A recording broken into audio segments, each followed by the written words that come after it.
Hello everyone. आज हम लोग एटॉमिक स्ट्रक्चर के नीट के सारे मतलब सारे क्वेश्चंस करेंगे। इसमें नीट का एक स्कोरिंग चैप्टर है। आज हम रदरफोर्ड मॉडल से लेकर बोर मॉडल तक का सबसे इम्पोर्टेंट पीवाईक्यूज और एमसीक्यूज सॉल्व करेंगे। हर क्वेश्चन के पीछे का कॉन्सेप्ट समझेंगे ताकि एग्जाम हॉल में कोई भी क्वेश्चंस आए और आप कॉन्फिडेंटली उसको सॉल्व कर सको। ये सारे पीवाईक्यूज होंगे। ठीक है, क्वेश्चन नंबर 1 से लेके 68 तक आज तक जितने भी पीवाईक्यूज आ रखे हैं सारा सॉल्व करेंगे। तो आइए हम शुरू करते हैं क्वेश्चन नंबर 1 से। क्वेश्चन नंबर 1 में है when in alpha particle of mass m with velocity v bombards a heavy nucleus of charge z and its closest approach from the nucleus depends on m as। मतलब किस तरह से depend करेगा closest. अब closest approach, अब इसको समझने के लिए एक मान लो ये अल्फा पार्टिकल है। ये क्या है? एक अल्फा पार्टिकल है, इसमें +2 चार्ज होता है, +2 चार्ज होता है, ये अल्फा पार्टिकल है। अब इसको हम लेके बम्बार्ड करेंगे, मतलब इसको फास्ट स्पीड से मूव कराएंगे, मतलब काइनेटिक एनर्जी देंगे। और ये एक न्यूक्लियस होगा जो बहुत हेवी है और मतलब सॉरी एक एटम है जिसमें न्यूक्लियस है और वो बहुत हेवी न्यूक्लियस है। इसको बम्बार्ड कराएंगे तो यूं जो ही जाएगा ये इसके पास, यहाँ यहाँ आके कहीं ना कहीं आके रुकेगा। और जहाँ रुकेगा वहां से डिस्टेंस, मतलब ये डिस्टेंस निकालने की कोशिश करेंगे। ये आर डिस्टेंस मतलब डिस्टेंस ऑफ क्लोजेस्ट अप्रोच, मतलब कहाँ तक क्लोजली पहुंच सकता है। तो इसको सॉल्व करने के लिए हम क्या करेंगे? सबसे पहले हम अल्फा पार्टिकल को काइनेटिक एनर्जी देंगे। काइनेटिक एनर्जी देंगे तो क्या होगा? काइनेटिक एनर्जी अल्फा पार्टिकल का क्या हो जाएगा? Half M alpha V alpha का स्क्वायर। ठीक है, ये हो गया काइनेटिक एनर्जी।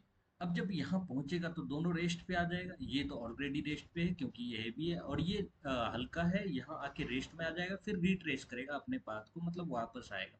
मतलब जहाँ ये क्लोजेस्ट अप्रोच है वहाँ पोटेंशियल एनर्जी देखेंगे। अब पोटेंशियल एनर्जी भाई, काइनेटिक एनर्जी पोटेंशियल एनर्जी में धीरे धीरे कन्वर्ट होगा जो ही ये न्यूक्लियस के आसपास आएगा। तो पोटेंशियल एनर्जी का फॉर्मूला क्या होता है? पोटेंशियल एनर्जी का फॉर्मूला होता है 1/4 pi epsilon not Q1 Q2 upon R, Q1 Q2 upon R। अब ये फॉर्मूला हम लगा देंगे। अब इसमें देखते हैं क्या क्या दिया हुआ है हमारे पास। क्या क्या दिया हुआ है? अल्फा पार्टिकल का मास जो है m है, तो m लिख देंगे।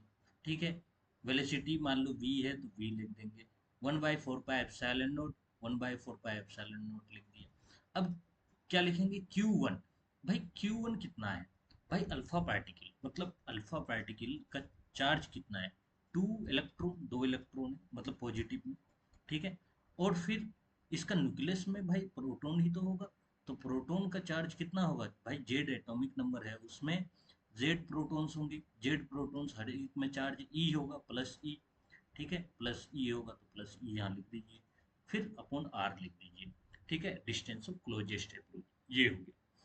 अब इसको हम सॉल्व करेंगे तो कैसे निकलेगा? सारे कांस्टेंट को हटा दीजिए। ठीक है, हमें क्या निकालने बोला है? डिस्टेंस ऑफ क्लोजेस्ट अप्रोच, मतलब आर नोट निकालना। तो आर नोट को इधर लेके आ जाते हैं और ये सारे इधर आ जाएंगे। ठीक है, एम बी स्क्वायर को उधर लेके चले आ रहे हैं। तो इसमें क्या होगा? इसको लिख दीजिए एक बार सही से, सही ढंग से। Upon two is equal to क्या हो जाएगा? 1/4 pi epsilon naught, 1/4 pi epsilon naught कितना हो जाएगा? 2 ZE square, 2 ZE square upon R naught. ठीक है, अब इसको और सॉल्व कर दीजिए। ये आर नोट को उधर लेके चले जा रहे हैं और ये 2 ऊपर आ जाएगा, ये एम वी स्क्वायर नीचे आ जाएगा। तो R naught is equal to क्या हो जाएगा? R naught is equal to, इसको सिंपली 1/4 पाई एप्सिलॉन नोट मतलब 2 ZE स्क्वायर लिख दे रहा हूँ। ठीक है, और नीचे क्या है? 4 पाई एप्सिलॉन नोट, और यहाँ आया mv स्क्वायर। mv स्क्वायर नीचे आएगा और 2 ऊपर आएगा। क्यों? mv स्क्वायर के नीचे 2 है तो 2 ऊपर आ गया, mv स्क्वायर नीचे आ गया। अब देखिए भाई क्या क्या चीज है हमारे पास। क्या क्या चीज है? 4 ZE square, 4 ZE square upon 4 pi epsilon naught into M into V square. अब देखो, न्यूक्लियस का जेड कांस्टेंट है, ई भी कांस्टेंट है, फोर भी कांस्टेंट है, ये 4 पाई एप्सिलॉन नोट खुद ही एक कांस्टेंट है, एम भी कांस्टेंट होगा, एम मतलब mass of the alpha particle, 4 AMU होता है, वो भी कांस्टेंट होगा। तो सारे कांस्टेंट को हम हटा देंगे, सारे कांस्टेंट को हटा देंगे तो ये क्या आएगा, 1/v² आएगा।